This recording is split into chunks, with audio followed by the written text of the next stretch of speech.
ابتداً درود پاک کی فضیلت ہمارے پیارے نبی صلی اللہ تعالی علیہ وآلہ وسلم کا فرمان معظم علی شان، جو شخص ایک دن میں مجھ پر 1000 مرتبہ درود بھیجے وہ اس وقت تک مرے گا نہیں جب تک جنت میں اپنا مقام نہیں دیکھ لیتا۔ اللہ کریم ہم سب کو کثرت سے درود و سلام پڑھنے کی توفیق عطا فرمائے۔ جنت میں گھر اسی شخص کو نظر آئے گا جو جنتی بھی ہوگا انشاءاللہ، درود کی برکت سے خاتمہ بھی ایمان پر ہوگا، قیامت کے دن قرب مصطفیٰ صلی اللہ علیہ وآلہ وسلم بھی نصیب ہوگا، حضور علیہ السلام کی شفاعت بھی ملے گی، اور اللہ اپنی رحمت سے درود پاک کی برکتوں سے انشاءاللہ العزیز ہمیں جنت میں بھی گھر عطا فرمائے گا۔ صلو علی الحبیب صلی اللہ تعالی علی محمد صلی اللہ علیہ وآلہ وسلم، صلاۃ و سلام علیک یا سیدی یا رسول اللہ۔ مدنی کے ناظرین، فہم دین پروگرام میں ہم بطور خاص اسلام کی وہ بنیادی باتیں جن کو ہم موضوع بناتے ہیں اور اس کے اوپر کچھ گفتگو ہوتی ہے۔ ہمارے اس پروگرام میں آج الحمدللہ ہمارے اس منچ پر، اس اسٹیج پر 2 مفتیان اکرام ہیں۔ قبلہ مفتی سجاد صاحب آپ کو خوش آمدید کہتے ہیں۔ حضرت کیسے ہیں؟ خیریت سے؟ الحمدللہ ماشاء اللہ۔ اور قبلہ شیخ الحدیث مفتی محمد حسان صاحب، حضرت کیسے ہیں آپ؟ خیریت سے؟ الحمدللہ رب العالمین۔ ماشاء اللہ۔ اللہ کریم ان چہروں کو مسکراتا رکھے، ان کا اقبال بلند فرمائے۔ آج ہم نے بہت ہی ایک جو موضوع لیا ہے وہ ہے ہمارا عقیدہ رسالت۔ بہت اہم اور بہت بنیادی باتیں انشاءاللہ العزیز ہم اس میں بیان کرنے کی سعادت حاصل کریں گے۔ عقیدہ رسالت میں بطور خاص ہم تمام انبیاء کرام علیہم السلام کے حوالے سے عقائد کیا ہیں، ہمارا نظریہ عقیدہ کیا ہونا چاہیے، اور ان کی تمام انبیاء کرام پر بھی ایمان لانے سے یہ کیا مراد ہے، ان کی کسی کی بھی معاذ اللہ کسی طرح ادنا بھی توہین اگر کوئی کسی نبی کی کرتا ہے تو اس کے بارے میں کیا حکم شرع ہے، نبی اور رسول ان میں کیا فرق ہوتا ہے، نبی کون ہوتے ہیں، رسول کون ہوتے ہیں، اور ضرورت نبوت یعنی اللہ رب العالمین نے نبیوں کو دنیا کے اندر کیوں مبعوث فرمایا۔ اللہ حکیم ہے، حکمتوں والا ہے، اور رب عز و جل کے سارے کاموں میں بہت سی حکمتیں ہیں۔ اللہ نے دنیا میں اپنے انبیاء کرام کو مبعوث فرمایا۔ میں قبلہ مفتی سجاد صاحب یہاں سے ہی آپ سے گفتگو کا آغاز کرنا چاہوں گا اور اپنی اس تمہید کو یہیں موقوف کرتا ہوں اور آپ کی طرف بڑھتا ہوں۔ ضرورت نبوت، اللہ رب العالمین نے انبیاء کرام کو جو دنیا میں بھیجا ہے، مبعوث فرمایا، اس میں کیا حکمتیں ہیں؟ الحمدللہ رب العالمین والصلاة والسلام علی سید المرسلین، اما بعد فاعوذ باللہ من الشیطان الرجیم، بسم اللہ الرحمن الرحیم۔ اللہ تبارک و تعالی نے جب سے انسان کو پیدا فرمایا ہے، خاتم الانبیاء صلی اللہ تعالی علیہ وسلم تک اللہ تبارک و تعالی نے 2 سلسلے جاری فرمائے ہیں۔ ایک سلسلہ آسمانی کتابوں کا بندوں کی ہدایت کے لیے، اور ایک سلسلہ انبیاء علیہم السلام کا۔ آسمانی کتابیں ہدایت کے لیے اتری ہیں، لیکن کیا کتاب خود ہی ہدایت کرے گی؟ کتاب کی ہدایت اس کے معلم سے، اس کے تربیت دینے والے سے ہوتی ہے، اس کے معانی کو سمجھانے والے کے ذریعے سے ہوتی ہے۔ تو اللہ تبارک و تعالیٰ نے دونوں کو ایک ساتھ نازل فرمایا۔ ایک طرف آسمانی کتابیں ہیں اور دوسری طرف انبیاء اور رسول علیہم السلام ہیں۔ آسمانی کتابیں ہدایت کا ذریعہ ہیں، اور ان آسمانی کتابوں کو سمجھانے والے، ان کے معلم، ان کے مربی انبیاء علیہم السلام ہیں۔ تو اللہ تبارک و تعالیٰ نے انبیاء علیہم السلام کو اس لیے مبعوث فرمایا کہ اللہ تبارک و تعالیٰ نے آسمانی ہدایات جو بھیجی، اب اس ہدایت کو کون سمجھائے گا، تو اس کے لیے اللہ تبارک و تعالیٰ نے انبیاء علیہم السلام کو مبعوث فرمایا۔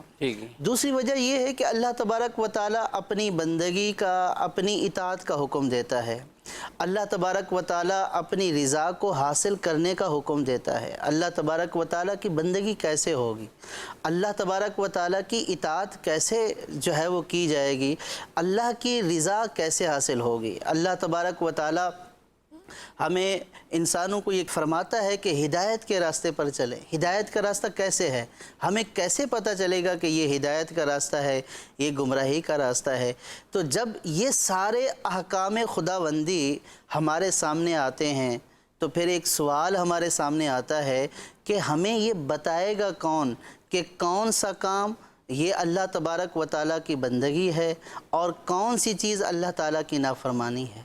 کس سے ہم اللہ تعالیٰ کی رضا حاصل کریں گے اور کون سی چیز ہمیں اللہ تبارک و تعالیٰ سے دور کر دے گی، اور کون سی چیز ہماری ہدایت کا ذریعہ بنے گی اور کون سی چیز ہمیں گمراہی کی طرف معاذ اللہ لے جائے گی؟ تو اللہ تبارک و تعالیٰ نے ان ساری چیزوں کو واضح کرنے کے لیے انبیاء علیہم السلام کو مبعوث فرمایا۔ اس لیے سرکار نے فرمایا صلو کما رأیتمونی، کہ تم نے نماز کیسے پڑھنی ہے تو تم مجھے دیکھو، جیسے میں پڑھتا ہوں ویسے ہی ادا کرو۔ تو انبیاء علیہم السلام نے اللہ تعالیٰ کی بندگی کا طریقہ بیان فرمایا کہ اللہ کی بندگی یہ ہے۔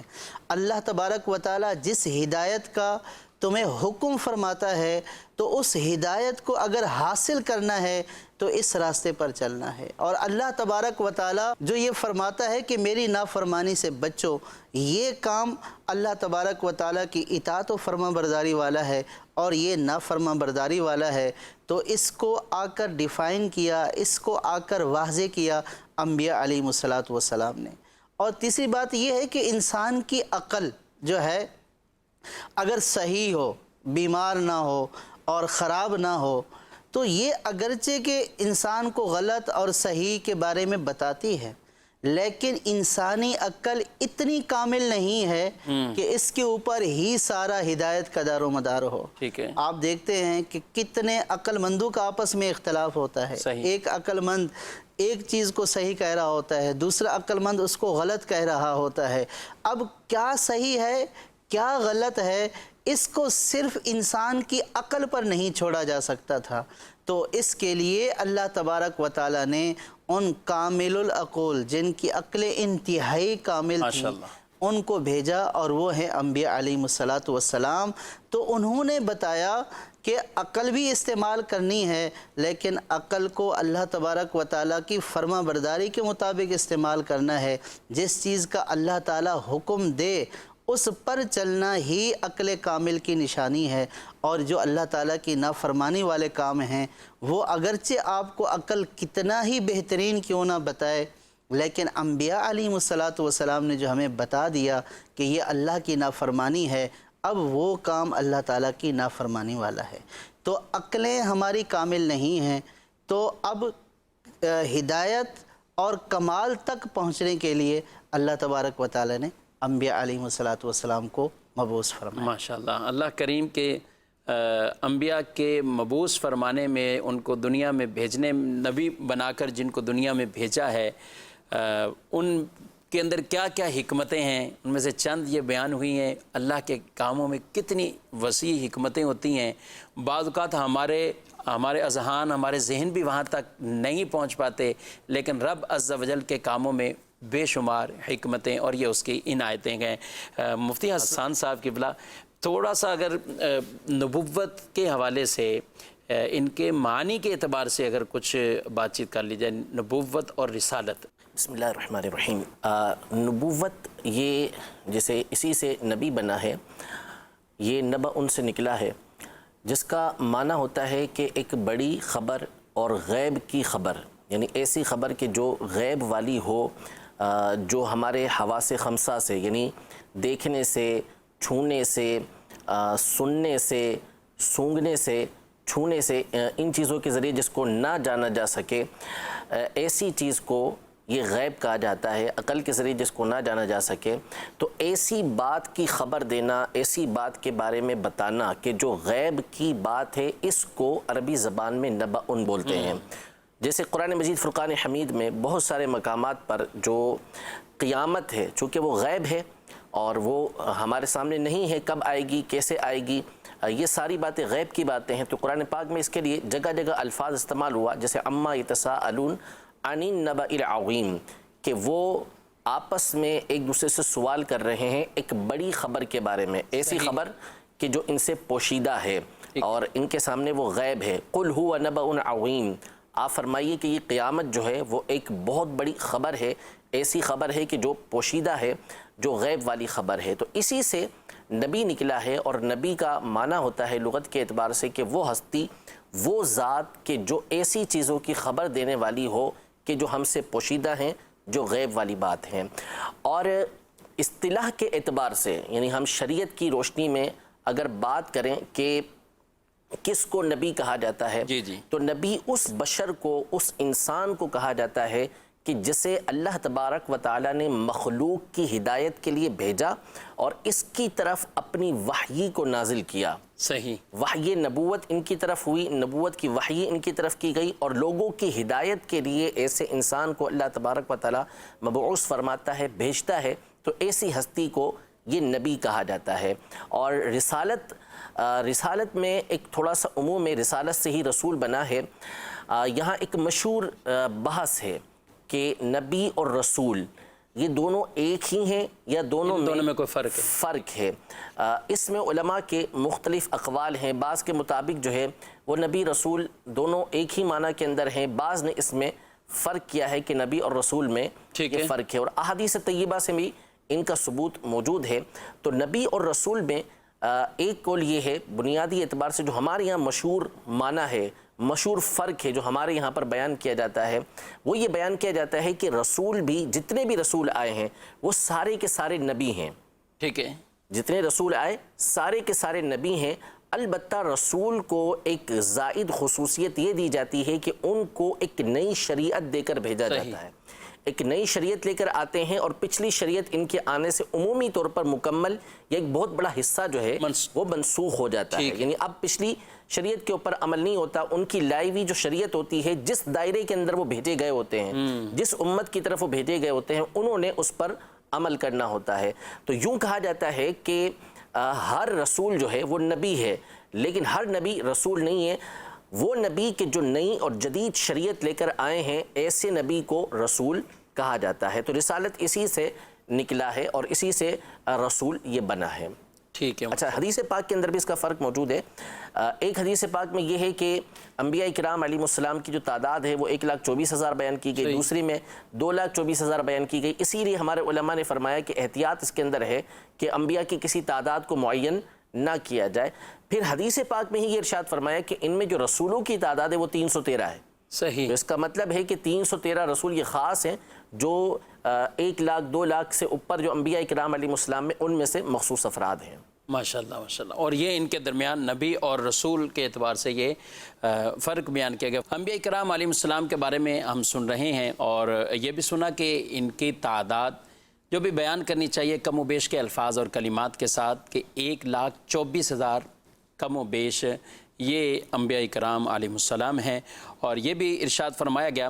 ایک حدیث پاک ہے، حضرت ابو ذر رضی اللہ عنہ آپ بیان کرتے ہیں کہ میں نے عرض کی نبی کریم صلی اللہ علیہ وآلہ وسلم کی بارگاہ میں، یا رسول اللہ سب سے پہلے نبی کون تھے؟ تو آپ صلی اللہ علیہ وسلم نے فرمایا آدم علیہ السلام. میں نے عرض کی کہ وہ نبی تھے؟ فرمایا ہاں، کلام والے نبی تھے. میں نے کہا رسول کتنے؟ تو فرمایا 310 سے کچھ زائد کی ایک بڑی جماعت. یہ رسولوں کے بارے میں ارشاد فرمایا. اور حضرت ابو امامہ کی ایک دوسری جو روایت ہے اس میں فرمایا گیا کہ جب پوچھا کہ انبیاء کی تعداد کتنی تھی، تو آپ صلی اللہ علیہ وسلم نے فرمایا 1,24,000، جس میں سے 315 کی بڑی جماعت رسولوں کی جماعت تھی. 315 کی بڑی جماعت ہے. تو علماء کرام نے اسی وجہ سے یہ بات واضح طور پر ارشاد فرمائی ہے کہ جب بھی تعداد کو بیان کیا جائے تو ایک معین عدد وہ نہیں، بلکہ کم و بیش کے ساتھ، کیونکہ مختلف روایات کے اندر ان کا ذکر ہوا ہے. یہ روایت تو موجود ہے کہ حضرت آدم علیہ السلام نبی تھے، لیکن حضرت آدم علیہ السلام رسول بھی تھے. یعنی بعض لوگوں میں یہ معروف ہے کہ حضرت نوح علیہ السلام یہ سب سے پہلے رسول ہیں. تو ایسا نہیں ہے. اعلی حضرت امام اہل سنت نے اس کی تفصیل بیان کی ہے. اصل میں حضرت نوح علیہ السلام کو جو اول الرسل کہا گیا، سب سے پہلا رسول کہا گیا، وہ اس اعتبار سے کہا گیا کہ آپ علیہ السلام کفار کی طرف سب سے پہلے رسول بنا کر بھیجے گئے. ٹھیک ہے. ورنہ حضرت آدم علیہ السلام جس طرح نبی تھے اسی طرح آپ رسول بھی تھے. رسول سب سے پہلے رسول بھی آپ ہی. تو نوح علیہ السلام کو آدم ثانی بھی اس اعتبار سے وہ تو خلقت ان سے چلی، آگے اولاد ان کی چلی. باقی جو اول الرسل ہیں وہ اس اعتبار سے کہ ان کے زمانے میں بت پرستی چونکہ عام ہو چکی تھی، اور جس کا تذکرہ قرآن پاک میں سورۃ النوح کے اندر موجود بھی ہے، تو یہ اس بت پرستی سے روکنے کے لیے کفار کی طرف سب سے پہلے بھیجے گئے، اس لیے اول الرسل کہلاتے ہیں. اچھا، فرشتوں میں بھی کچھ رسول ہیں؟ جی بالکل.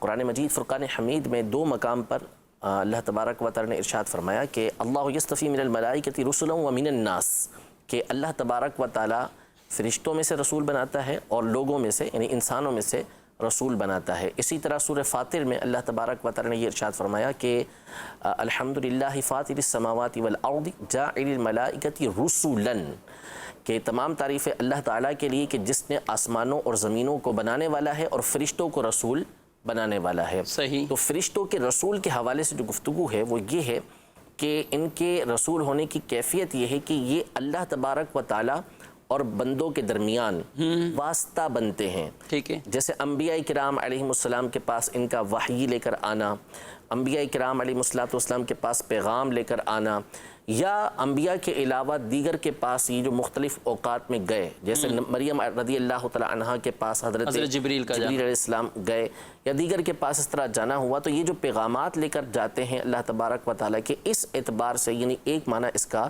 یہ بیان کیا گیا کہ یہ رسول ملائکہ کہلاتے ہیں. جیسے 4 بڑے فرشتے اور اس کے علاوہ بعض اور فرشتوں کو رسول ملائکہ یہ کہا جاتا ہے. یہ کہا گیا، یہ فرمایا گیا. سجاد صاحب، میں یہاں سے ایک سوال آپ کی طرف.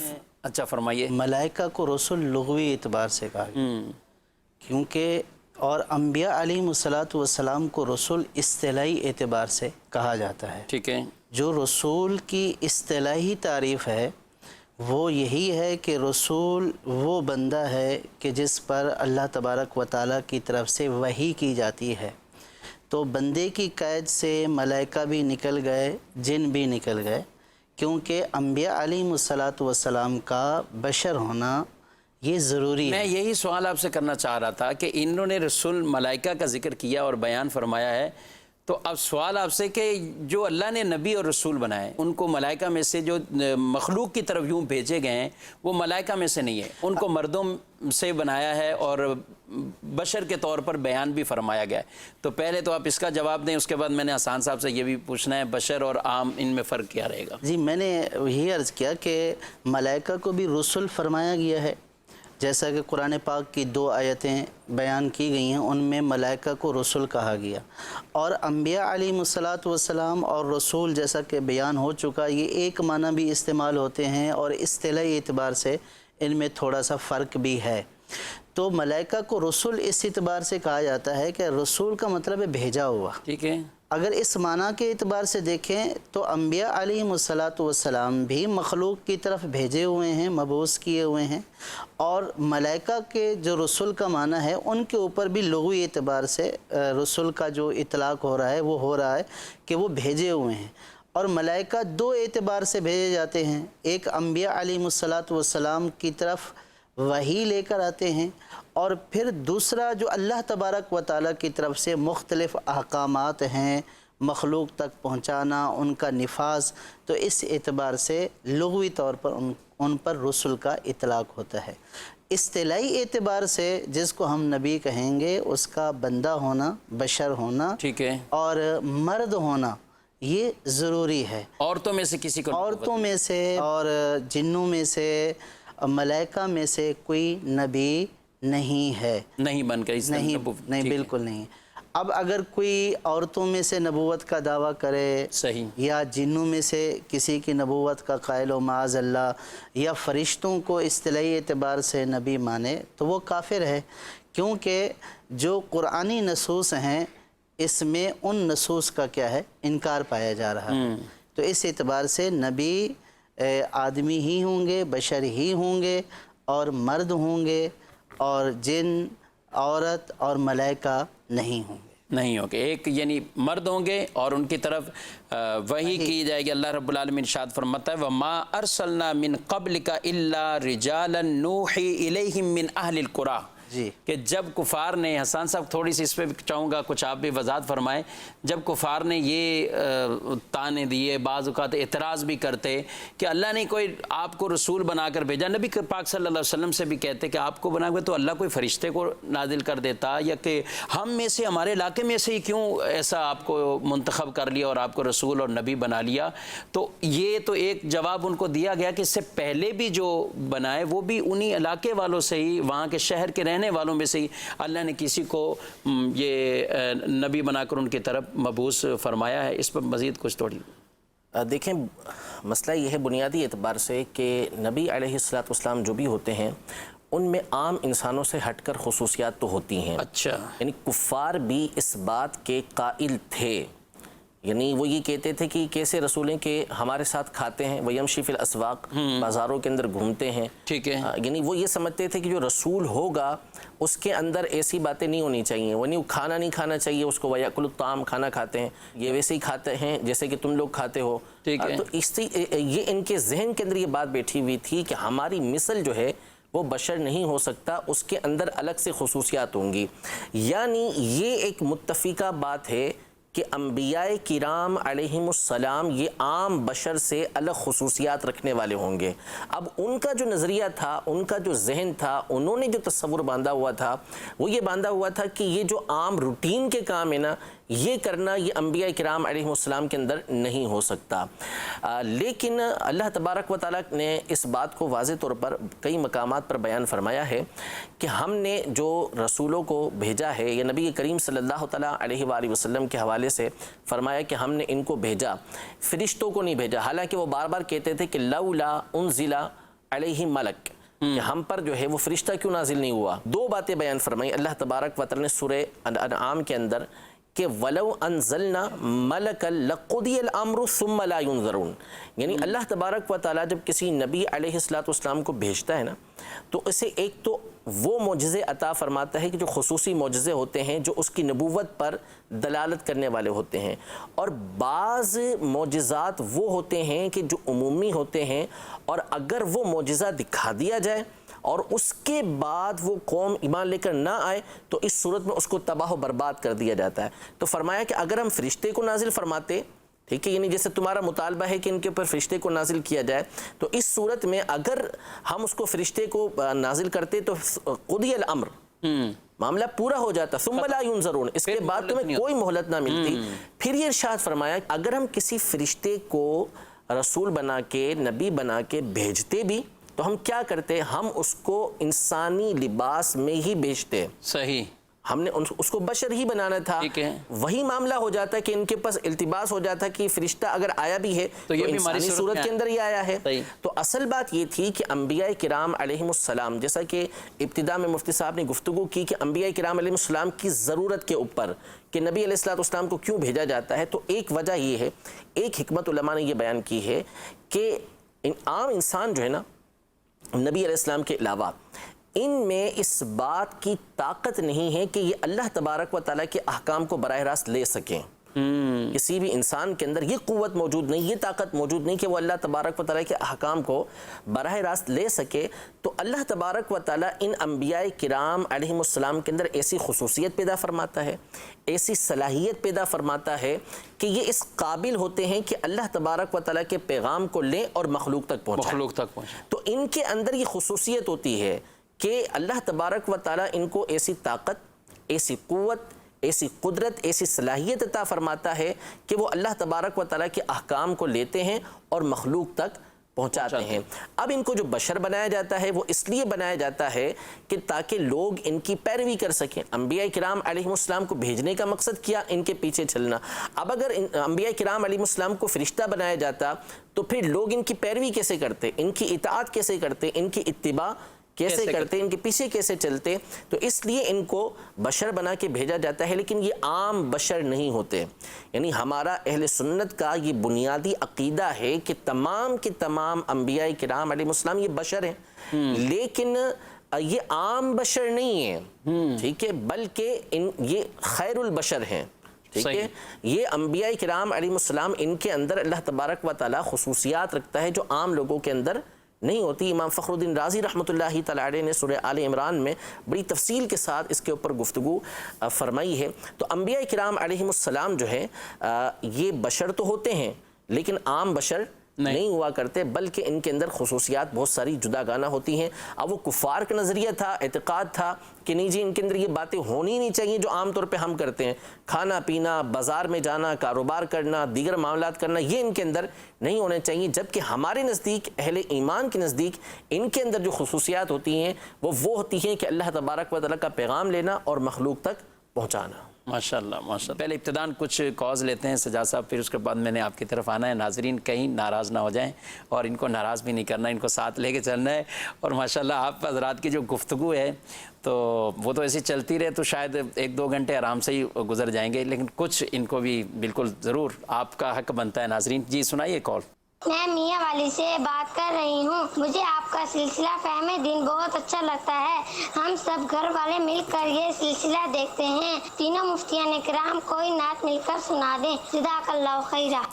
تینوں مفتیان کرام مل کے نعت سنائیں گے. یہ دیکھ لیں حسان صاحب، یہ فرمائش بھی ہے اور ایک سوال بھی ہے. اس سے پہلے مجھے ایک اور سوال کی طرف بھی جانا ہے جہاں سے آپ نے بات ختم، یہ جو کہا ہے کہ بشر ہونے کے حوالے سے، اور یہاں قرآن پاک میں ایک آیت مبارکہ یہ بھی ہے لا نفرق بین احد من رسول، کہ رسولوں کے درمیان کوئی ہم فرق نہیں کرتے، یہ بھی فرمایا گیا. تو دوسری طرف تلک الرسل فضلنا بعضهم علی بعض، یہ بھی فرمایا گیا. تو ان دونوں کا آپس میں کیا معامل ہوگا؟ اور کہ ادھر کہا گیا رسولوں میں فرق نہیں ہے، اور ہمارا یہ بھی آپ وضاحت فرما دیں کیا رسولوں میں سے بعض کو بعض پر فضیلت دی گئی؟ اس کے بارے میں بھی کچھ مفتی صاحب انشاءاللہ اس پر جی. منصب نبوت جی میں تمام انبیاء علیہ السلام برابر ہیں. ٹھیک ہے. یعنی ایسا نہیں ہے کہ کوئی کم نبی ہے، کوئی زیادہ نبی ہے. نبوت میں سب برابر ہیں، لیکن درجات کے اعتبار سے، فضیلت کے اعتبار سے فرق ہے. اور انبیاء علیہ السلام میں سے بعض کو بعض پر فضیلت دی گئی، اور تمام انبیاء علیہ السلام میں سے سب سے افضل ہمارے نبی کریم صلی اللہ تعالی علیہ وسلم ہیں. صحیح. اور ان کے بعد حضرت ابراہیم علیہ السلام ہیں، ان کے بعد حضرت موسیٰ علیہ السلام ہیں، پھر حضرت عیسیٰ علیہ السلام ہیں، اور پھر ان کے بعد حضرت نوح علیہ السلام ہیں، جن کو اولو العزم انبیاء علیہ السلام بھی کہا جاتا ہے. تو فضیلت اور درجات کے اعتبار سے، کمالات کے اعتبار سے مختلف ہونا، یہ نبوت میں کوئی فرق نہیں ہے. تو جہاں قرآن پاک میں یہ فرمایا گیا لا نفرق، وہاں مراد یہی ہے کہ نبوت کے اعتبار سے کوئی فرق نہیں ہے. اور تلک الرسل فضلنا جو آپ نے آیت پڑھی، یہاں پہ ان کے درجات کا بیان ہے، فضیلت کا بیان ہے. درجات اور فضیلت کے اعتبار سے انبیاء علیہ السلام میں فرق ہے، یعنی درجات اور فضیلت کے اعتبار سے، یعنی بعض کو بعض پر فضیلت ہے. لیکن ہمیں حکم یہ ہے کہ جب ہم انبیاء علیہ السلام کی فضیلت بیان کریں تو کسی بھی نبی کی فضیلت اس طور پر نہ بیان کریں کہ معاذ اللہ دوسرے نبی علیہ السلام کی تحقیر کا پہلو ہو. کیونکہ فضیلت تو سب انبیاء علیہ السلام کو ہے. جیسا کہ حسان صاحب نے یہ فرمایا کہ انبیاء افضل البشر ہیں، تمام جو ہے وہ مخلوق سے افضل ترین جو ہستی ہیں وہ انبیاء علیہ السلام کی ذات ہے. تو اس اعتبار سے تو سب فضیلت والے ہیں، سب درجوں والے ہیں.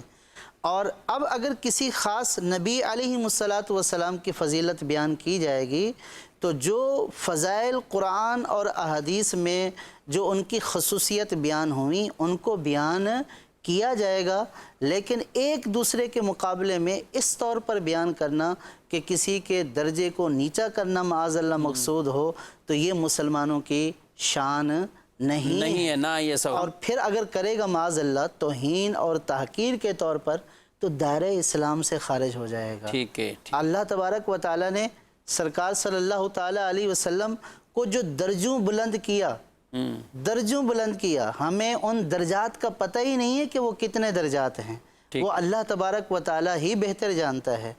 اور لیکن جو علماء نے بیان کیا ہے کہ انبیاء علیہ السلام کے جتنے کمالات ہیں یا جتنے معجزات ہیں، وہ سارے کے سارے کمالات، سارے کے سارے معجزات وہ نبی کریم صلی اللہ تعالیٰ علیہ وسلم کی ذات میں جمع ہیں۔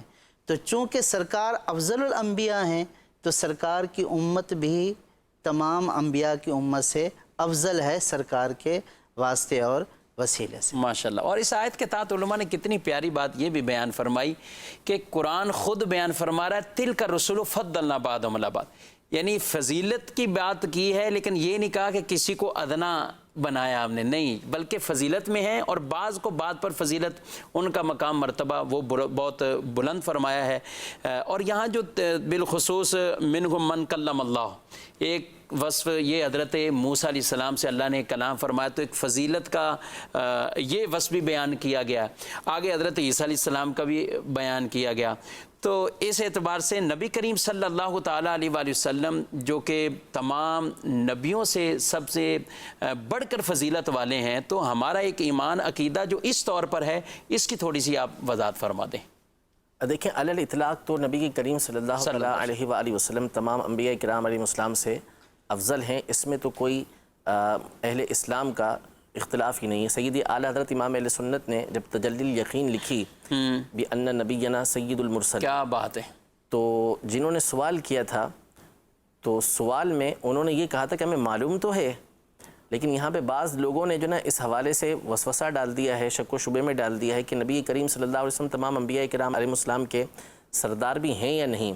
تو اعلیٰ نے کہا کہ اللہ کا شکر ہے کم از کم اتنا آپ کو معلوم ہے، اور حیرت کی بات ہے کہ اس کے دلائل معلوم نہیں۔ سیدی اعلیٰ حضرت امام اہل سنت نے فی البدیع جو ہے چند مجلسوں کے اندر فوراً لکھنا شروع کیا، اور اس کے اندر جو ہے وہ آپ نے 100 کے قریب احادیث طیبہ ذکر فرمائی، 10 آیات ذکر فرمائی، اور آپ نے خود لکھا اس کے اندر کہ میں نے 90 اجزاء میں 90 اجزاء یعنی ایک جز تقریباً 20 صفحات کا اس پہلے زمانے کے اندر ہوا کرتا تھا، اور چھوٹے چھوٹے اس میں لکھے جاتے تھے مختصر، اس میں نے فقط حضرت ابوبکر صدیق رضی اللہ تعالیٰ عنہ اور حضرت عمر رضی اللہ عنہ کے فضائل بیان کیے ہیں 90 جز کے اندر۔ ان 90 کاپیاں آپ کہہ لیں کہ جس میں آپ نے فضائل بیان کیے، کہا کہ یہ تو ان کے فضائل ہیں۔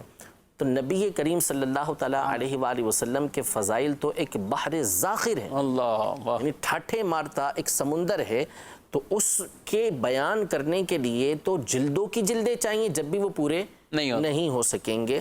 تو حضرت عیسیٰ علیہ السلام کا تذکرہ کیا کہ وَأَيَّدْنَاهُ بِرُوحِ الْقُدُسِ، کہ ہم نے روح قدس کے ذریعے ان کو مؤید کیا۔ لیکن یہاں بڑی خوبصورت انداز ہے، فرمایا وَرَفَعَ بَعْضَهُمْ دَرَجَاتٍ، ہم نے ان میں سے بعض کے یعنی ایک کے درجوں کو بہت بلند کیا۔ تو بعض اوقات جو گفتگو ہوتی ہے نا، وہ ہوتی ہے اشاروں کے ذریعے، نام نہیں لیا جاتا۔ بعض اوقات نام لیا جاتا ہے، نام میں لذت ہوتی ہے، نام لینے میں مزہ آتا ہے، اور بعض اوقات اشاروں کے ساتھ۔ وہ جو ہے نا، صحیح، انہوں نے کہا تھا، انہوں نے یہ بات بیان کی ہے، اس کی یہ بات ہے، ان کی طرف سے یہ بات آئی ہے۔ جیسے ان کا پوری نعت ہے حسن رضا خان صاحب رحمۃ اللہ تعالیٰ علیہ کی، کسی کی یہ آتا رہتا ہے اس کے میں سنوں گا پھر آپ سے قرض کے ساتھ، مجھے یاد نہیں آ رہا اس کا شعر، تو اس میں پورے میں آپ نے کسی کی، یعنی اس میں حضور علیہ السلام کا نام ذکر نہیں کیا۔ اچھا، مدحت کسی کی اور طاقت کسی کی، یہ ذکر کرتے چلے گئے آپ اس میں۔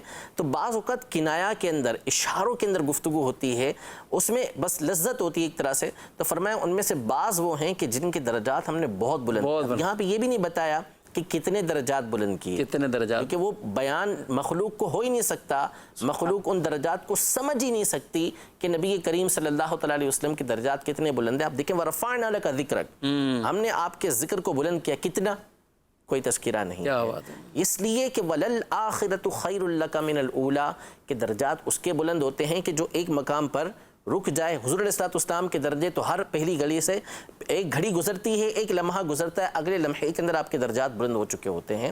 تو اس لیے یہ تو ایک متفق علیہ اہل اسلام کا عقیدہ اور نظریہ ہے کہ نبی کریم صلی اللہ تعالیٰ علیہ وآلہ وسلم جو ہے وہ تمام انبیاء کرام علیہ السلام سے تمام فضیلتوں کے اندر بڑھ کر ہیں. یعنی اہل محبت اہل ذوق وہ بھی ہیں کہ بعض علماء ہمارے بیان کرتے ہیں کہ جزوی فضیلت، بعض کسی مسئلے کے اندر کسی خصوصیت کے اندر کسی نبی علیہ الصلوۃ والسلام کو فضیلت حاصل ہے، لیکن وہ وہاں پر بھی حضور علیہ الصلوۃ والسلام کی فضیلت کو بیان کرتے ہیں کہ اس مقام پر بھی حضور علیہ الصلوۃ والسلام کو ان پر بلندی فضیلت حاصل ہے. ان کا مقام اپنی جگہ پر، ان کی خصوصیت اپنی جگہ پر، ان کا معجزہ اپنی جگہ پر، لیکن نبی کریم صلی اللہ علیہ وسلم کو اس سے بڑھ کر اللہ تبارک و تعالی خصوصیت عطا فرمائی ہے. کچھ میں میسیجز کے ذریعے وہ سوال شامل سلسلہ کر لیتا ہوں. ایک سوال یہ ہے، حسان صاحب کہتے ہیں کہ یہ شعیب اتاری یہ کہہ رہے ہیں کہ کیا نبی پاک صلی اللہ علیہ وآلہ وسلم کو والد کہنا کیسا، اس طور پر آپ صلی اللہ علیہ وسلم کو اگر کوئی کہتا ہے تو یہ کیا کہیں گے؟ اس میں علماء کے دو طرح کے اقوال ہیں. بعض نے کہا کہ حضور علیہ الصلوۃ والسلام نے اپنے آپ کو والد کہا ہے تو اس اعتبار سے کہہ سکتے ہیں، اور بعض یہ کہتے ہیں کہ کل والد یعنی والد کی طرح ہیں، کیونکہ یہ جو قرآن پاک میں فرمایا نا ما کان محمد ابا احد من رجالکم، تو وہ اس اعتبار سے تھا کہ آپ علیہ الصلوۃ والسلام کے جو کوئی منہ بولے جو بیٹے تھے حضرت زید رضی اللہ تعالی عنہ، ان کی تردید کے حوالے سے تھا. لیکن بعض علماء نے اس کو عموم پہ رکھا اور فرمایا کہ حضور علیہ الصلوۃ والسلام کسی مرد کے والد نہیں ہے. لیکن دیگر احادیث طیبہ میں چونکہ والد کے لفظ موجود تھے تو بعض دیگر علماء نے اس بات کی اجازت دی کہ حضور علیہ الصلوۃ والسلام کو والد یعنی والد اگر کہا جاتا ہے تو اس کے کہنے میں کوئی حرج نہیں ہے. یہ ایک صاحب کہتے ہیں آپ کا پروگرام بہت پسند آتا ہے، ماشاءاللہ بہت شکریہ، اللہ آپ کو جزائے خیر عطا فرمائے.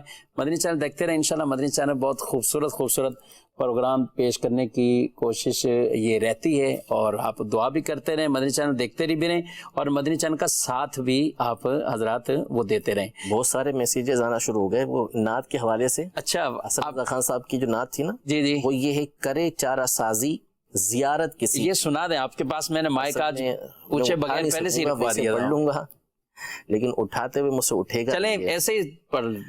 کرے چارہ سازی زیارت کسی کی، بھرے زخم دل کے ملاحت کسی کی.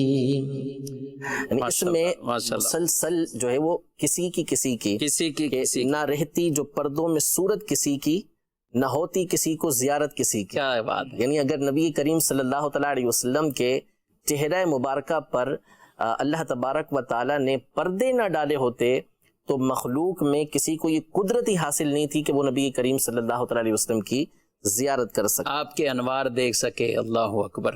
عجب پیاری پیاری ہے صورت کسی کی، ہمیں کیا خدا کو ہے الفت کسی کی. ماشاءاللہ. ایسے تمام پوری نعت کے اندر انہوں نے اس طرح کسی کی کے الفاظ ذکر کیے ہیں، اور یہ محبت کے الفاظ ہیں.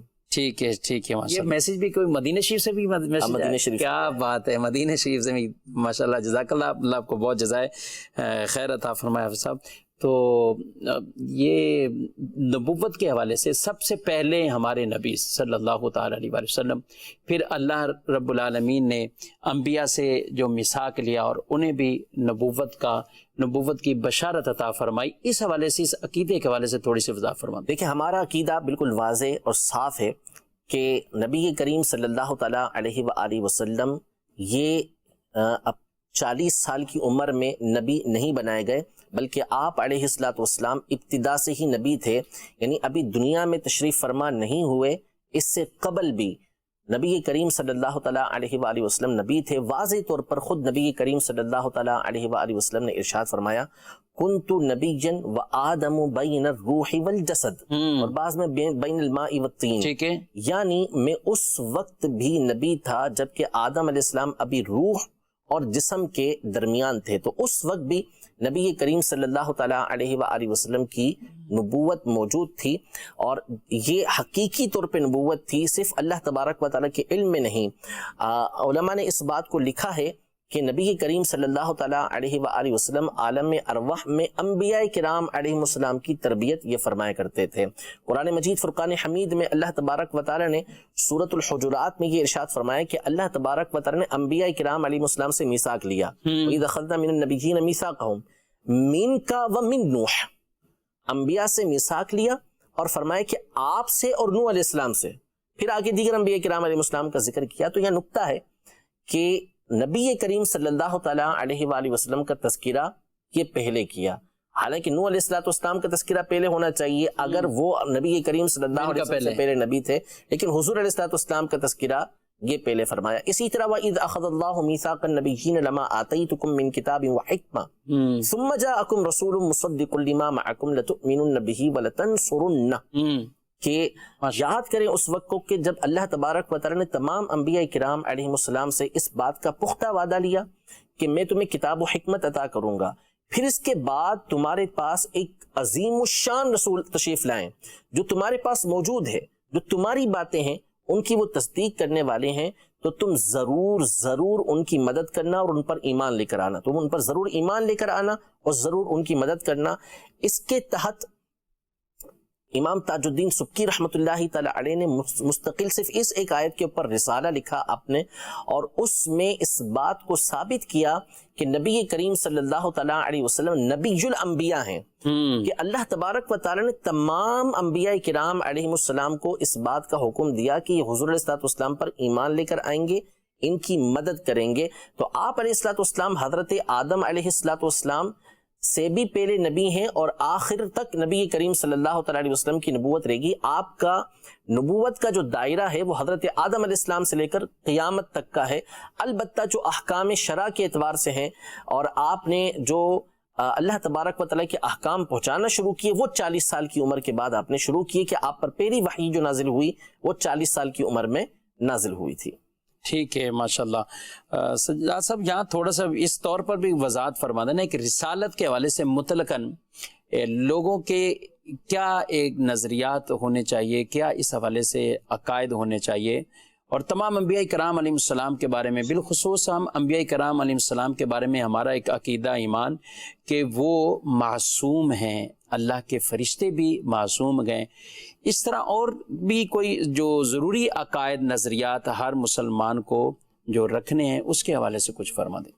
انبیاء علیہ السلام کی نبوت اور رسالت سے متعلق جو عقائد ہیں، اس میں آپ یوں سمجھیں کہ جس طرح اللہ تبارک و تعالیٰ کی ذات اور صفات کا علم جاننا یہ ہر مسلمان پر ضروری ہے. ٹھیک ہے کہ اللہ تبارک و تعالیٰ کی ذات کے لیے کیا واجب ہے، اللہ تبارک و تعالیٰ کی ذات کے لیے کیا محال ہے، اور اللہ تبارک و تعالیٰ کی ذات کے لیے کیا جائز ہے، یہ ہر مسلمان کو جاننا ضروری ہے.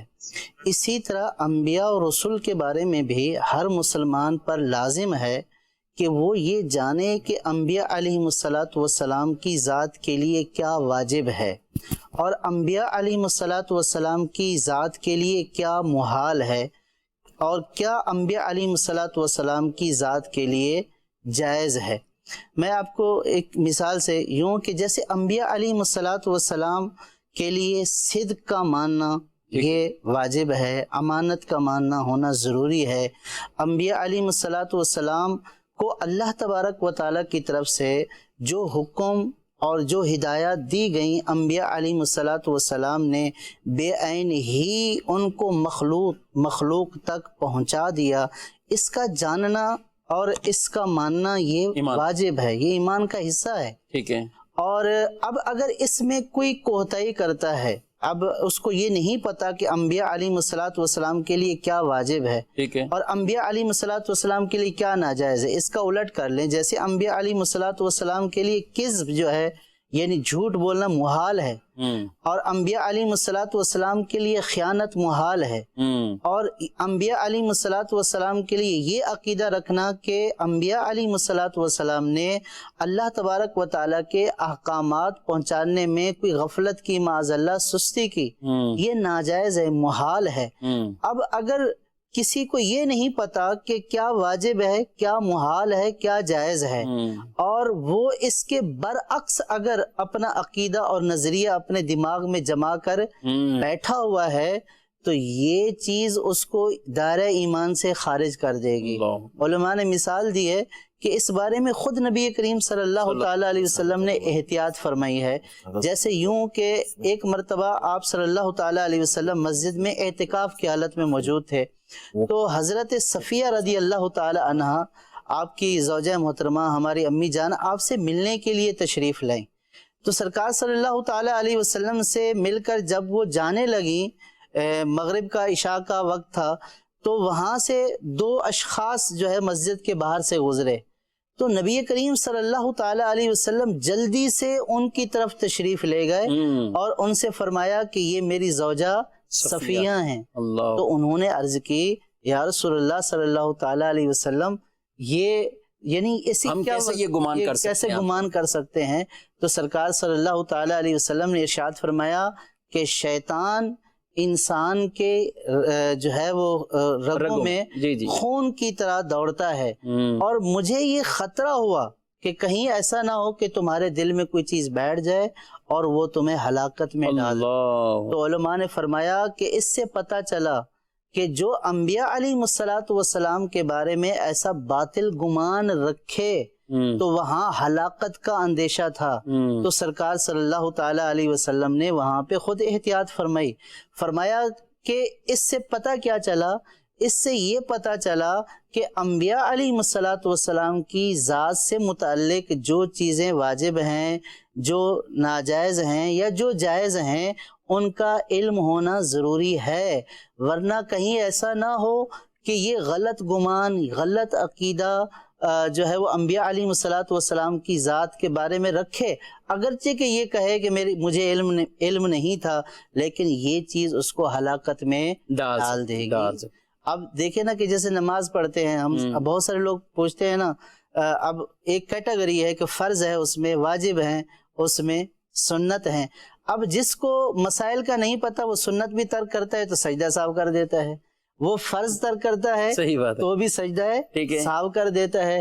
تو وہ یہ سمجھتا ہے کہ سجدہ سہو سے ساری کمیاں پوری ہو جائیں گی، حالانکہ ایسا نہیں ہے. تو یہی چیز انبیاء علیہ السلام کے بارے میں کیا فرض ہے، کیا جو ہے وہ ناجائز ہے اور کیا جائز ہے. انبیاء علیہ السلام یعنی ہماری سوچ رکھنا یا نظریہ رکھنا، یہ آپ فرما رہے ہیں، یعنی اس کے عقیدوں کو جاننا. ٹھیک ہے، ان نظریات اور عقیدوں کو جاننا، صرف یہ نہیں کہ ہم بولیں کہ یہ ایسی چیز ہے، بلکہ یہ فرض ہے کہ کہیں ایسا نہ ہو کہ جائز کو ناجائز سمجھ رہا اور ناجائز کو جائز، اور جو ہے وہ ہلاکت میں پڑ جائے. تو اس لیے انبیاء علیہ السلام کی ذات سے متعلق بھی ہمیں ان چیزوں کا جاننا ضروری ہے کہ جن کا ماننا ہمارے اوپر فرض ہے، اور جن کا عقیدہ رکھنا ہمیں ایمان سے خارج کر سکتا ہے.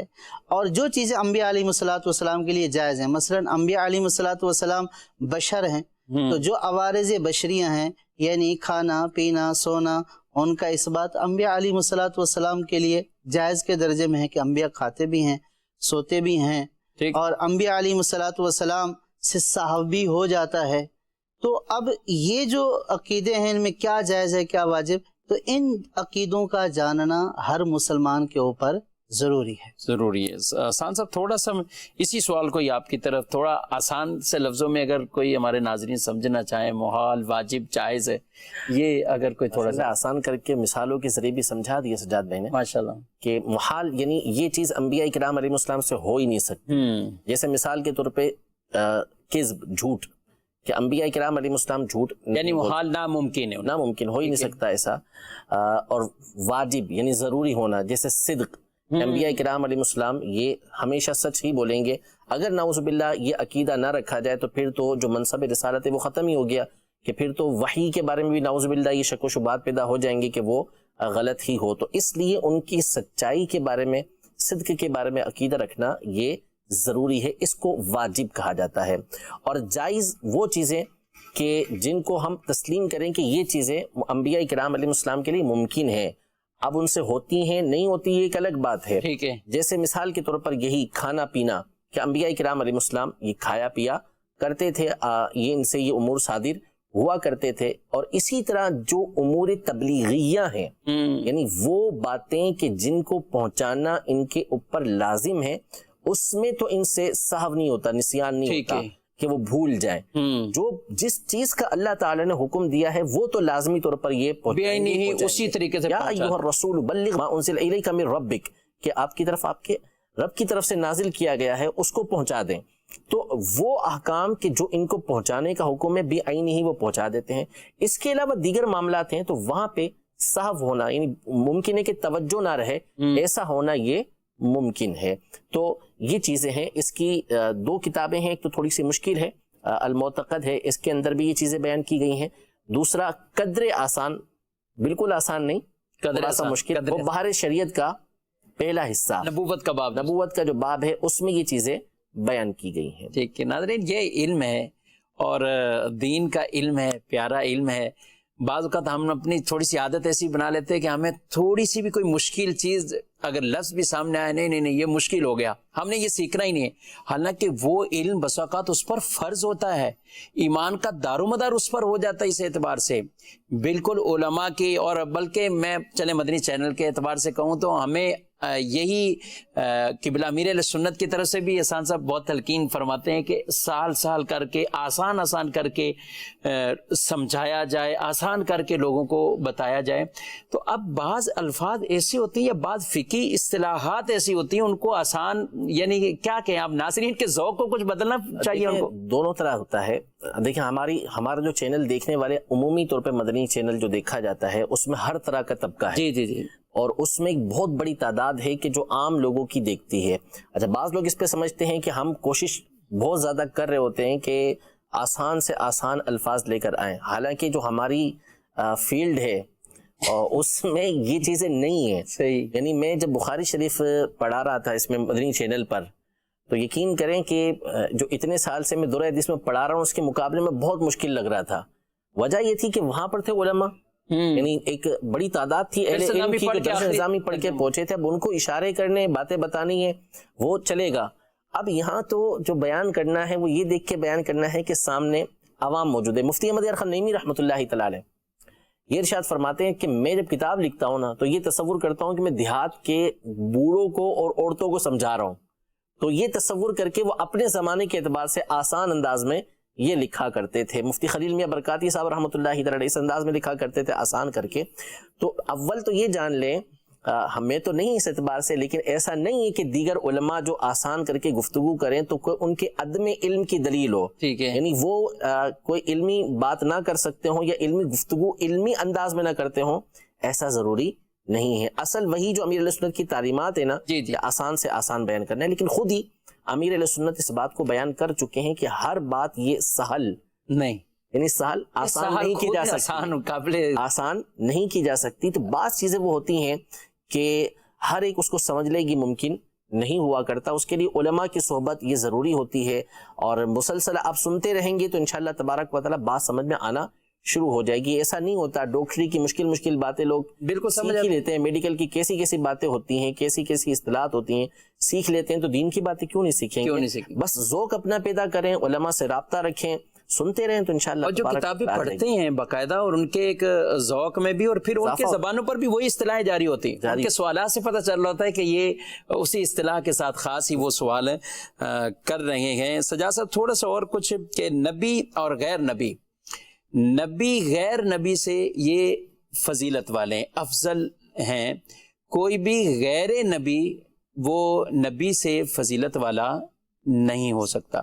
اچھا، نبوت کا زوال یہ بھی ممکن نہیں ہے، یہ بھی بات بیان فرمائی. یا تھوڑا سے ایک چیز اور جو آپ نے اتنی احتیاط والی وہ چیز بتائی، اور امور تبلیغیہ جو انبیاء کرام کے سپرد ہیں، وما علینا الا البلاغ، انہوں نے اس کو من و عن پورا پہنچا دیا. اور ہمارے پیارے نبی صلی اللہ تعالی علیہ وسلم نے جو لوگوں سے خطاب فرمائے اور اس میں یہی ان کو گواہ بنایا کہ میں نے پہنچا دیا تم پر، میں نے اللہ کے احکام تم پر پہنچا دیے، تمہیں بیان کر دیے، انہوں نے گواہی دی. بالکل ایسا ہی ہوا.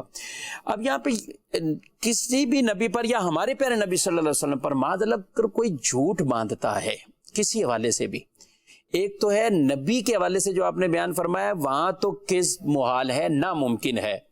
اب کوئی قصدن دوسرا شخص جھوٹ باندھے یا جھوٹی باتیں منسوب کرے اللہ کے نبی صلی اللہ علیہ وسلم کی طرف، اس کے بارے میں کیا کہتے ہیں؟ انبیاء اور رسول علیہم السلام کی طرف جھوٹی باتیں منسوب کرنا، یوں کہنا کہ نبی علیہ السلام نے یوں فرمایا، یا عام لوگوں کی عادت ہوتی ہے کہ اللہ تعالیٰ یوں فرماتا ہے، ٹھیک ہے، کہ اللہ تبارک و تعالیٰ نے یوں فرمایا ہے، حالانکہ وہ بات نہ اللہ تبارک و تعالیٰ کا ارشاد ہوتا ہے، نہ نبی کریم صلی اللہ تعالیٰ علیہ وسلم کا فرمان ہوتا ہے۔ تو ایسی بات کی احادیث پاک میں بڑی سخت وعید بیان کی گئی ہے۔ نبی کریم صلی اللہ تعالیٰ علیہ وسلم نے ارشاد فرمایا کہ جو مجھ پر میرے اوپر جان بوجھ کر جھوٹ منسوب کرے، جو جھوٹ بولے، تو وہ اپنا ٹھکانہ جہنم میں بنا لے۔ تو نبی کریم صلی اللہ تعالیٰ علیہ وسلم کی طرف جھوٹ منسوب کر دینا، یا سرکار صلی اللہ تعالیٰ، جھوٹ منسوب کرنا یہ کہ سرکار نے فرمایا نہیں ہے، ایک تو ہے جان بوجھ کر، اور دوسرا یہ کہ جان بوجھ کر تو نہیں ہے، لیکن احادیث اور اللہ تبارک و تعالیٰ کا ارشاد بیان کرتے وقت احتیاط ضروری ہے۔ ٹھیک ہے، صرف محض سنی سنی بات کو آگے نہیں پہنچانا چاہیے۔ اب اگر ہم سنی سنی بات کو آگے پہنچائیں گے تو وہاں پہ اس بات کا امکان موجود ہے کہ کہیں ایسا نہ ہو کہ ہم سرکار صلی اللہ تعالیٰ علیہ وسلم کی طرف ایسی بات منسوب کر رہے ہوں جو سرکار صلی اللہ تعالیٰ علیہ وسلم نے فرمائی ہی نہ ہو، چاہے وہ دینی اعتبار سے ہو، چاہے وہ دنیاوی اعتبار سے ہو۔ ایسا بھی نہیں ہے کہ کسی کام کو ہم دینی اعتبار سے اہم کرنے کے لیے، جیسے بعض جو ہے وہ بدبختوں نے جو ہے وہ کسی چیز کو اہم کرنے کے لیے یا اس کی فضیلت کو بیان کرنے کے لیے اس کے لیے فضائل جو ہے وہ گھڑ دیے، تو یہ جائز نہیں ہے۔ اور آپ یہ دیکھیں تو صحیح کہ آپ کس کی طرف، صادق اور امین کی طرف ایسی بات منسوب کر رہے ہیں کہ جو انہوں نے فرمائی نہیں ہے، اور قصدن جھوٹ بول رہے ہیں۔ تو یہ جو ہے وہ جھوٹ بولنا، یہ گویا کہ اپنا ٹھکانہ جہنم میں بنانا ہے، تو اس سے بچنا ضروری ہے۔ کہ میری فیلڈ ہے اس حوالے سے، تو یہ عرض کروں کہ اہل سنت کا یہ نظریہ اور عقیدہ ہے کہ کوئی بھی گناہ چاہے کتنا ہی بڑا ہو، وہ کرنے والا کرنے کی وجہ سے دائرہ اسلام سے خارج نہیں ہوگا۔ چوری کی، نعوذ باللہ زنا کاری کی، تو وہ دائرہ اسلام سے خارج نہیں ہے جب تک کہ ضروریات دین میں سے کسی بات کا انکار نہ کرے۔ یعنی جو دینی ضروری باتیں ہیں جس پر ہم پہلے گفتگو کر چکے ہیں، ان میں سے کسی چیز کا انکار نہیں کرے گا تو اس وقت تک وہ کفر نہیں ہے، دائرہ اسلام سے خارج نہیں ہے۔ لیکن ایک گناہ ایسا ہے کہ جس کے بارے میں اہل سنت کا خود اختلاف ہے اس حوالے سے، یعنی اب بھی جمہور علماء کا موقف یہی ہے کہ نبی کریم صلی اللہ تعالیٰ علیہ وآلہ وسلم کی طرف اگر کسی نے کوئی بات منسوب کی تو یہ کبیرہ گناہ ہے، لیکن بندے کو دائرہ اسلام سے خارج نہیں کرے گا۔ البتہ یہ وہ گناہ ہے کہ جس کے بارے میں بعض علماء اہل سنت نے اختلاف کیا۔ امام الحرمین رحمۃ اللہ تعالیٰ علیہ، جو ان کے والد گرامی امام ابو محمد الجوینی رحمۃ اللہ تعالیٰ علیہ، ان کا یہ موقف ہے۔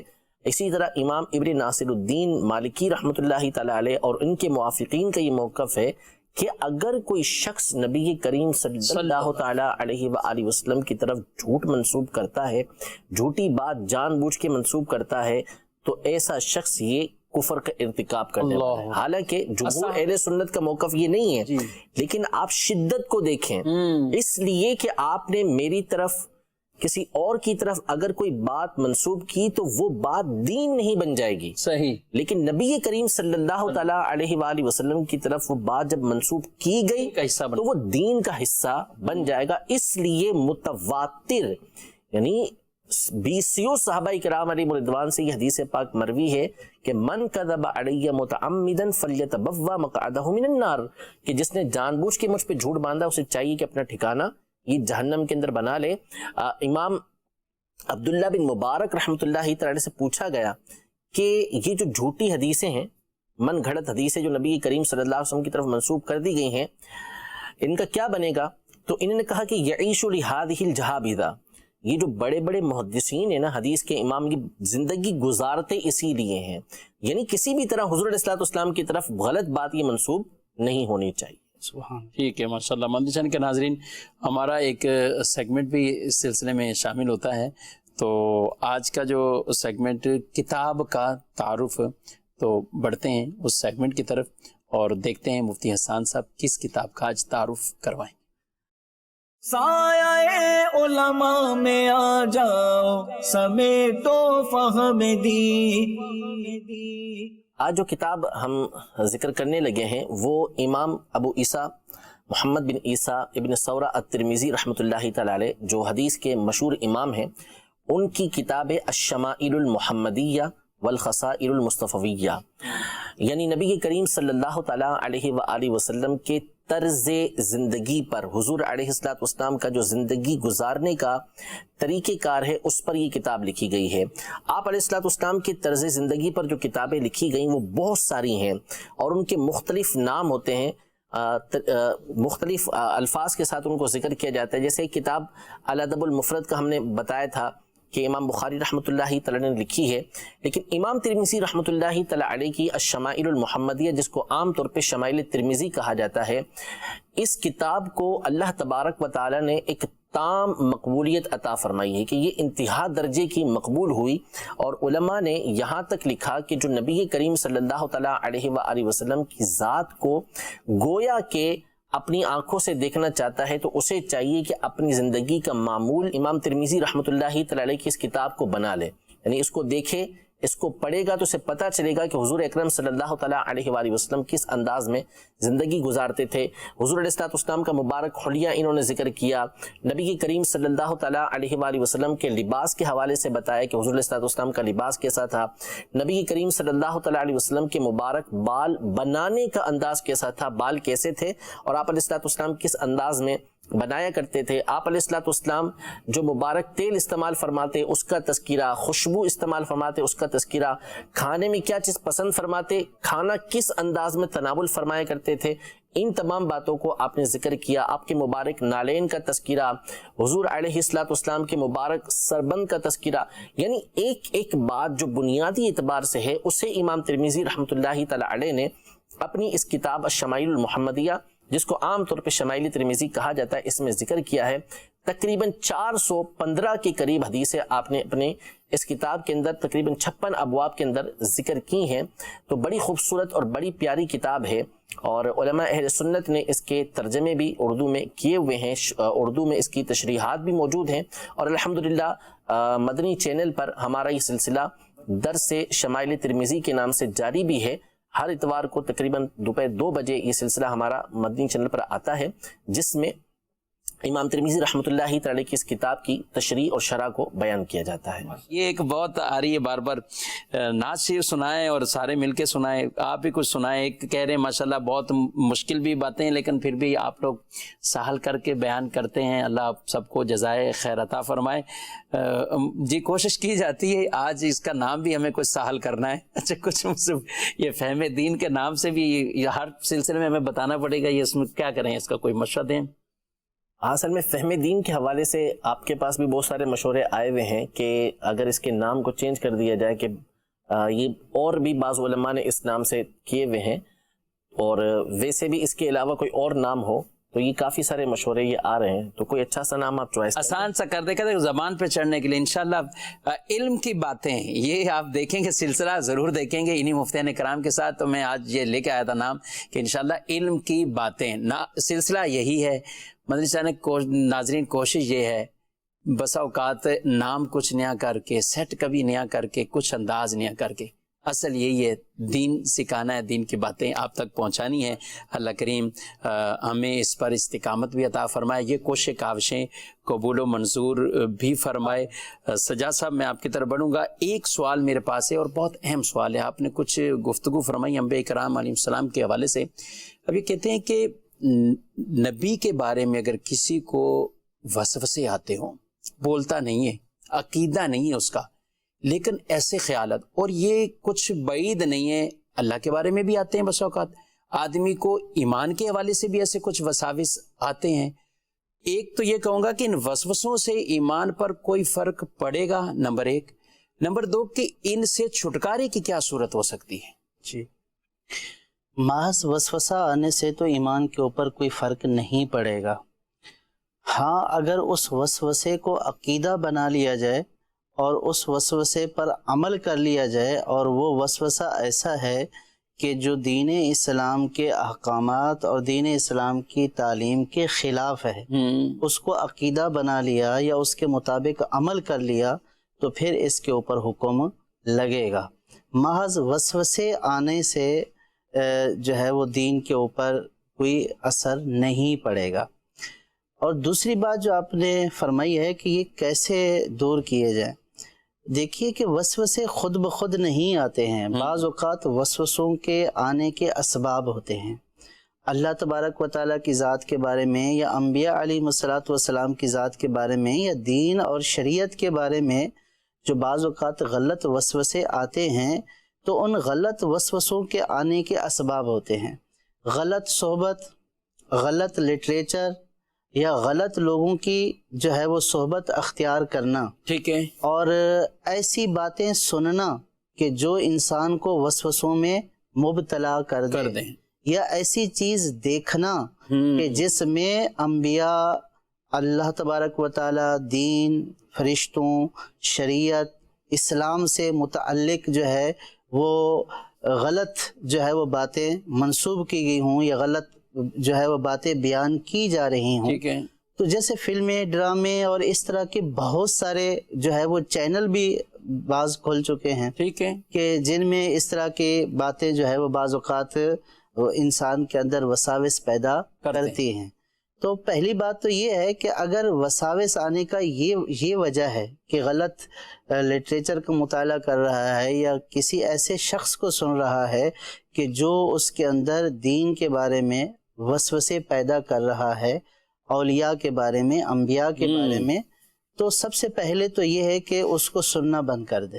ٹھیک ہے، اور علماء اہل سنت کے خطابات، علماء اہل سنت کی کتب اور مدنی چینل اور ایسے ذرائع اختیار کرے کہ جہاں پہ یہ اس کو کنفرم ہے کہ یہاں پہ صحت مند، اچھا، ستھرا، صحیح، بالکل درست اور صحیح مواد ملتا ہے تو اس کا انتخاب کرے۔ صحیح، ایک سبب تو یہ ہوتا ہے وسوسے آنے کا، اور بعض اوقات جو ہے وہ انسان کو شیطان بھی ورغلا رہا ہوتا ہے۔ صحیح، تو اس لیے جب اس طرح کے وسوسے آئیں تو پھر علماء سے رجوع کرے، علماء سے پوچھے اور علماء کو بتائے کہ سبب کیا ہے۔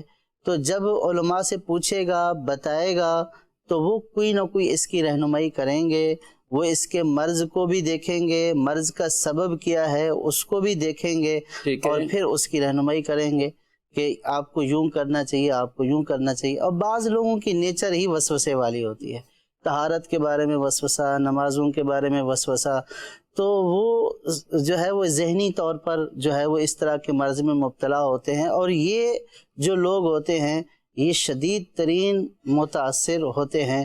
اللہ تبارک و تعالی رحم فرمائے۔ تو اب ان کو یہ لوگ جو ہے وہ کوشش بھی کرتے ہیں علماء سے جڑنے کی، پوچھنے کی، لیکن علماء سے بھی بعض اوقات اس طرح پوچھتے ہیں اور اس طرح جو ہے وہ حد کر دیتے ہیں کہ بندہ سمجھاتے سمجھاتے بھی بعض اوقات تھک جاتا ہے۔ بہرحال ایسے لوگوں لیکن ایک تو وہ نا کہ جو اس کی طہارت میں خلل واقع کرے اور اس کی چلیں کسی عمل کے حوالے سے اس کو وسوسہ آیا، تو ہم جس بطور خاص اللہ کے بارے میں، اللہ کے نبیوں کے بارے میں، تو یہ بالکل آپ نے 100% کیا 110% درست بات فرمائی ہے کہ وہ اپنی صحبت ضرور چیک کرے، وہ اپنی وہ صحبت، اور پہلے صحبت علماء جب بیان کرتے تھے منچنگرازی تو دیکھا کہ کس کے جلسے جلوس میں جا رہا ہے، کس کے پاس بیٹھ رہا ہے۔ اب یہ جو کھلونا موبائل ہاتھ میں صحبت والا، جس کو دیکھو کہاں سے کہاں پہنچنا ہے، دین بھی سیکھنا ہے تو کہاں سیکھنا ہے۔ امام ابن سیرین رحمت اللہ تعالی علیہ، آپ نے کیا فرمایا؟ فانظروا عمن تاخذون دینکم، کہ تم دیکھو تم اپنا دین کس سے حاصل کر رہے ہو۔ آج کل تو حالت یہ ہو گئی ہے کہ جو لوگ نماز نہیں پڑھیں گے، ٹھیک ہے، اور دین اسلام کی بنیادی باتوں کا علم نہیں ہوگا، ان کی جو بحث ہوگی وہ اللہ تعالیٰ کی ذات اور اللہ تبارک و تعالیٰ کی صفات کے ایسے گاڑے موضوع ہوں گے کہ جن پر علماء بھی کلام کھلے عام نہیں کرتے۔ اور اسی طرح انبیاء علیہ الصلوۃ والسلام، صحابہ کرام رضوان اللہ تعالی علیہم اجمعین، اور بڑے بڑے اکابرین کے بارے میں وہ ایسے ایسے کلمات کہتے سنائی دیتے ہیں، یا ایسی ایسی باتیں ان کی طرف منسوب کرتے سنائی دیتے ہیں کہ جن کو کان بھی سننا گوارا نہیں کرتے۔ اور یہ واضح طور پر معلوم ہو رہا ہوتا ہے کہ ان کو دین اسلام سے کوئی محبت نہیں ہے. وجہ اس کی یہ ہے کہ اگر دین اسلام سے محبت ہوتی تو نیک اعمال کی طرف بھی رغبت ہوتی, کوئی نماز کی طرف, کوئی فرائض کی طرف.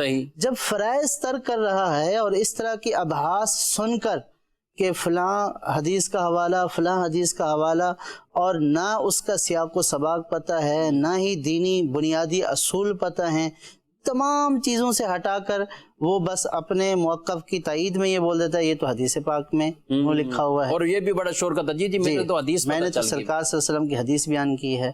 تو اس طرح کے لوگ خود بھی وسوسے کا شکار ہوتے ہیں اور دوسروں کو بھی وسوسے میں ڈال دیتے ہیں. بلکہ یہ تو وسوسے سے بھی اگلی سٹیج پہ پہنچ جاتے ہیں, جو اس طرح کے بالکل اس کو ایک ذوق بھی رکھیں اور اس طرح ان چیزوں میں پڑے ہوئے. اس کو آپ یوں سمجھیں کہ جو کہا گیا نا کہ انسانوں میں سے شیطان, تو یہ جو اس طرح لوگوں کے دین اور ایمان کے ساتھ کھیلتے ہیں اور بغیر کسی دینی علم کے آگے اس طرح کی باتیں کرتے ہیں, تو وہ شیطان ہی ہیں, اور وہ کوئی دین اسلام کی تبلیغ نہیں کر رہے بلکہ وہ شیطانی باتیں پھیلا رہے ہیں, شیطانی باتیں پھیلا رہے ہیں. مدنی چینل کے ناظرین, یہ بہت اہم پیغام تھا, اس کو بھی ضرور اپنے گویا کہتے ہیں پلے میں باندھ کے رکھنا ہے.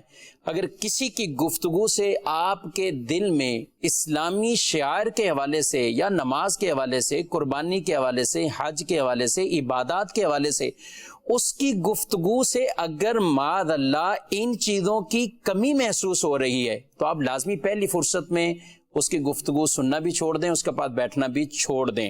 اور معاذ اللہ جن کی گفتگو سے آپ کے دلوں میں اگر کسی نبی کے بارے میں یا صحابہ کرام کے بارے میں, اہل بیت اطہار کے بارے میں, اولیاء کرام کے بارے میں اگر کوئی تنقیص والے پہلو ہیں اور وہ ان کی شان کو کم کیا جا رہا ہے, نہ اپنے ایمان کی حفاظت کرنا. ایمان بہت بڑا خزانہ ہے.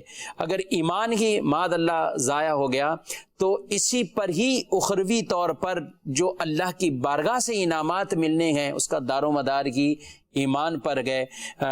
حسان صاحب, میں کہوں گا آپ بھی کچھ اس بات پر کچھ آخری پیغام دے دیں, اس کے بعد سلسلے کو اختتام کی طرف لے کر جانا گئے کہ ایسے لوگوں کے لیے بطور خاص کہ دین ضرور سیکھیں لیکن اس کا ذریعہ وہ کیا اختیار کریں. دیکھیں, اس پر کئی مرتبہ گفتگو ہم کر چکے ہیں اس حوالے سے کہ جو عقل و شعور رکھتے ہیں, سمجھ بوجھ رکھتے ہیں, یعنی ایک وسوسے والے وہ ہوتے ہیں کہ جن کو وسوسے آتے ہیں, اور دوسرے وسوسے والے وہ ہوتے ہیں کہ جو ایسے معاملات اختیار کرتے ہیں کہ وہ وسوسے کے اندر پڑ جاتے ہیں. تو اسی طرح بعض لوگ وہ ہوتے ہیں کہ جو سمجھ رکھتے ہیں, انہیں پتہ چل رہا ہوتا ہے کہ جو ہم باتیں سن رہے ہیں وہ ہمیں غلطی اور برائی کی طرف لے کر جا رہے ہیں, لیکن اس کے باوجود وہ ان معاملات کے اندر پڑے رہتے ہیں. تو یہ بالکل واضح بات ہے, اور یہ صرف امام ابن سیرین رحمۃ اللہ تعالی کا فرمان نہیں ہے, کئی بزرگوں کی یہ اقوال موجود ہیں کہ یہ جو علم ہے یہ دین ہے. تو دیکھو کس سے اپنا دین حاصل کر رہے ہو. تو ہم اس بات کو سمجھاتے ہیں کہ بھائی آپ دنیا کا ہر کوئی کام کرتے ہیں تو اس فیلڈ کے ماہرین سے وہ کام آپ حاصل کرتے ہیں, اس چیز کا علم فیلڈ کے ماہرین سے حاصل کرتے ہیں.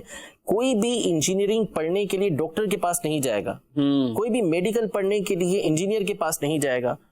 ٹھیک ہے, دنیا کا کوئی بھی کام اس نے کرنا ہے تو وہ کام جو اس فیلڈ کا ماہر ہوگا اس سے کروایا جائے گا. کوئی بھی, میں تو مثال دیتا ہوں نا, مثال کے طور پر کسی کی ناک کی ہڈی ٹوٹ گئی تو وہ کسی مستری کے پاس تھوڑی جائے گا کہ اس کو سیمنٹ لگا کے جوڑے گا. کہ ناک کی ہڈی ٹوٹی ہے, کوئی مرض ہوا ہے, تو آپ ڈاکٹر کے پاس جائیں گے, وہ اس کا علاج آپ کو کر کے دے گا, نہ کہ آپ مستری اور اس کے پاس جا رہے ہیں.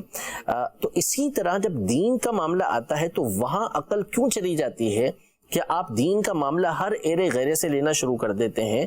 تو دین بھی آپ فَاسْأَلُوا أَهْلَ الذِّكْرِ إِن كُنتُمْ لَا تَعْلَمُونَ, جو علم والے ہیں, جن کو واقعی اللہ تبارک و تعالی نے علم سے نوازا ہے, ان سے آپ حاصل کریں اگر آپ کو علم نہیں ہے تو. اس لیے یہ بنیادی بات ہے, اور کئی مرتبہ ہم اس بات کو بیان کر چکے ہیں کہ جب علم حاصل کرنے کی باری آئے تو وہاں پر بھی اپنی عقل کو آپ دوڑائے کریں, اور ایسے ہی علماء دین سے آپ علم حاصل کریں جو صحیح العقیدہ ہیں, درست بات آپ کے سامنے بیان کرتے ہیں. اللہ کریم ہم سب کو عمل کرنے کی توفیق عطا فرمائے، نبی پاک علیہ السلام کی سچی پکی غلامی عطا فرمائے، آپ کی محبت میں جینا اور آپ کی محبت میں مرنا ہم سب کو نصیب فرمائے۔ حسان صاحب فرمائش پوری نہیں کی، چلیں یہ شعر ہی سنا دیں، خلق سے اولیاء، اولیاء سے رسول، اور اسی پر ہم سلسلہ ختم کرتے ہیں۔ خلق سے اولیاء، اولیاء سے رسول، خلق سے اولیاء، اولیاء سے رسول، خلق سے اولیاء، اولیاء سے رسول، اور رسولوں سے اعلیٰ ہمارا نبی، اور رسولوں سے اعلیٰ ہمارا نبی، سب سے اعلیٰ ہمارا نبی، سب سے بالا ہمارا نبی۔ اللہ کریم ہم سب کی حفاظت فرمائے، دین متین کے احکامات پر عمل کی توفیق عطا فرمائے۔ مدنی چینل دیکھتے رہیے، مدنی چینل کا ساتھ بھی دیتے رہیں، آمین بجاہ نبی الامین صلی اللہ علیہ وسلم۔